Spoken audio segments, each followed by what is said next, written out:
No, I've heard the debate of if he ends up being successful, and I'm going, wait, hold on here. Fifth-round guy was in a 4-quarterback thing, all right? Now, I don't know how this is all going to work out. They could end up moving on from anybody, and it could be a great story later on where, oh, boy, they weren't even giving him reps to start off things, and then here it is, where, boy, you have set this up. If he ends up being great, if he really ends up being great and they move on from guys, you are setting up Andrew Berry and Kevin Stefanski to be two of the biggest heels in football history. What if he ends up being that good? What if he ends up being the next great thing and we go on and we're winning football games? Let a guy dream for just a second, can't we? What if he does end up going on and doing well? You would set those two up to be some of the biggest heels in football history. Because there is a possibility they could just keep him and move on from the other guys, but I still wonder if the results aren't similar over the next 4 games, what would new people coming in do? That's a discussion we could have here in a month or so. But wait, it's like you said those two villains are who? You're saying Andrew Berry and Kevin Stefanski. And it's just funny because this is the team that drafted Shedeur Sanders. Like the guy, the GM that drafts the player, just because of what they mishandled. It seems a training camp or whatever. Yeah, how could you not? But by the way, if that ends up happening and he ends up being really good, then none of this mattered. We love stories. Then none of this really mattered at all. I know that, but we love stories. So you could sit there and try to fight the good fight of history all you want and be like, well, they really did this, that, and the other to really set them up the right way. That doesn't sell. Like there in the movie Rudy, there had to be a bad guy. Poor Dan Devine was portrayed to be the bad guy, even though he wasn't a bad guy and wanted the guy to play in real life. But somebody's going to be the bad guy. And we love good stories. And what story is better than, yeah, he was a 5th-round pick and he had to compete against 4 other guys, and they didn't even give him 3 other guys, and they didn't even give him a fair shake. And he was throwing to ball boys. He was buried on the depth chart, and then he came into a game later on against Baltimore, and he struggled, and everybody thought he was going to struggle, and then he just turned it on, and away he goes to Canton. Oh, people love that. They're set it up to be that way. But ultimately, if you're going to talk about credit given, credit has to go to him because of all those things I just said. You got to be a quick study. Nobody can hand you experience. Nobody can hand you. They can hand you a playbook. They can hand you a Microsoft Surface, and you could go over some of the things there. But nothing's going to trade that experience, and nothing's going to be able to trade a fast learner. Because I got to tell you this: one thing I've been most impressed with him is, people make this comparison between the exuberance for Shedeur Sanders and the exuberance there was for Tim Tebow. There are already things that he does that I think a guy like Greg Cosell or somebody who watches tape might think is a terminal weakness or something like that. I know that term's been used for quarterbacks before. A habit that is just so hard to break, you're going to have to move past it. A flurry of that. He's already, the outside of the drifting the pocket, looked like he got rid of that on Sunday. Climbing the pocket, looked like he did that. His platform seems to be so much better. His eyes are already so much better. Like when we make these delineations, guys, you got to understand this. The other guy, Tebow, didn't do any of that stuff.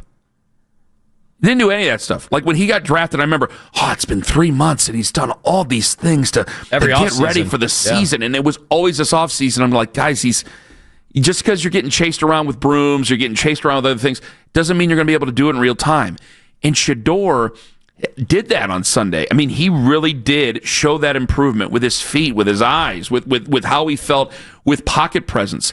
Yeah, man, he's young, and there's not a ton of experience, and there was silliness that went on when it comes to the interception and a couple of bad sacks. I think he was sacked twice. One was bad. You're going to have that with a young guy. Mm-hmm. But when I go back to the other stuff, I really am. When I saw him against Baltimore running around, and when I saw this coaching staff where I don't know if the coaching staff really even wanted him. I don't even know if the general manager really even wanted him. In a lot of ways, I think they didn't. And I thought that this thing was going to be led to an out-and-out disaster and that the Browns were going to look really, really bad doing this. And he was good, okay, and really good in these first 3 games. And I think he's taken incremental steps forward in each of these games. Kevin, if you want to give him a little credit, whatever. Tommy Rees, whatever. I think a lot of credit has to be given to him. Tone, I think you agree with me. Yeah, Yeah. Now, the one thing I think is kind of silly, like people, because Kevin's got a terrible record now, and the last 2 years have been abysmal, and we've seen egregious coaching mistakes. Let's be honest. Yeah. This year especially. It's been really, really bad. And then, and I don't think this is not the ideal quarterback room for Kevin Stefanski, having 4 guys, 2 veterans, 2 rookies. I don't think any coach would love that. But in the end, I think it's kind of silly to assume he's not getting any good coaching, Shedeur. Like all of those things mean that Kevin's just telling him the wrong things to do or the wrong mechanics. Like that. This is an NFL. It's an NFL building. It is respected, believe it or not. It is respected, in various parts of the league. They don't have clowns running the show like we believe me, we've had those years, right? Yeah, Kenny, where the league ridiculed and mocked the Browns. So they hired that guy and that's his coordinator. This is believe it or not, this is respected. Doesn't mean they're going to win, and they haven't. They haven't won enough. They're probably going to lose their jobs because of it. But I do think there is some coaching, right? You mentioned all those things that Shedeur's gotten better at, and we gave Shedeur the credit. But is some of that coaching too? Any of it? They are coaching these guys. Yeah, of course. I mean, there's ways to go in there and teach them a different game. So, there's going to be some credit. But I got to give the guy credit to be willing to learn and to be willing to change. And because there is something to be said where, and Shedeur Sanders even said it himself, he's not his coach for the first time in his entire life. He's not his coach for the first time ever.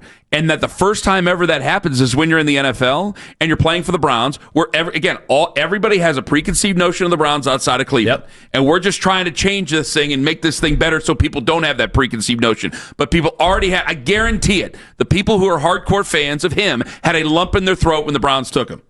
Had a lump in their throat. Like, oh boy, this is where quarterbacks go to struggle or where quarterbacks go to fail. So yes, Kevin and Tommy Rees does deserve, I shouldn't have said whatever. They do deserve some credit.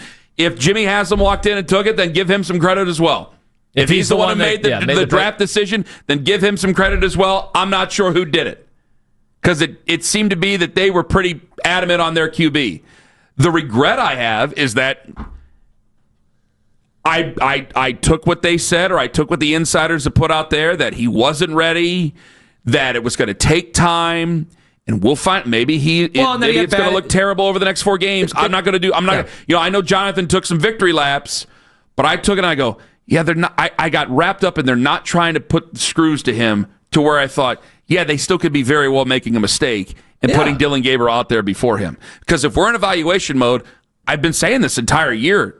One guy has a higher ceiling. That's Shedeur. I'd much rather see him. So I would rather see him, the guy with the higher ceiling, to give him more time if we're just going to evaluate here. That might seem crazy, but if everybody's just going to talk about evaluation and that's it, and it's more important to evaluate and to not win games, not try to win games for your veterans, fine. Then, he should have been playing before Dylan Gabriel. Because Dylan Gabriel, I wish it was another way, man, but it just seems to be that amount of games, that handful of games, was just existing in the ether and going out there. And he had no chance. This is a real discussion. There was at no point did we think that was a guy capable of making some of these throws we've seen from Shedeur. This guy's a real conversation. Do I keep him? He's just going to be a starter the rest of the year. Do I make it a competition next year? Do I hand the keys to him? Do I draft somebody else? He's played well enough where people consider not drafting somebody else. People consider putting weapons around him. What do I do if I make a coaching change? Should I think about him as I'm making a coaching change? These are things that are really well talked about here, and rightfully should be talked about when you have a 3-10 football team. But when it comes to the other guy, I wasn't making any of those decisions. If Shedeur goes out against Chicago and against Buffalo and Pittsburgh and Cincinnati and plays well, you're starting to think about the best interest of him. I never, from the day they drafted him to now, never felt that way about Dylan Gabriel. I don't mean to beat up on the guy, and it sounds like I am. And we're making a comparison here. It sucks. Maybe he should have just been drafted by the Dolphins, the way Albert Breer said yesterday. But I can only make that comparison because I can't go back in time. But, man, I wish I had 1, 2, 3, 4, 5 games back to see whether or not he could do it. And if we got to this point where it was December 10th and, you ain't got nothing there, okay, fine. Because I don't want to waste – I can't waste any more time. And I really wish we didn't beforehand.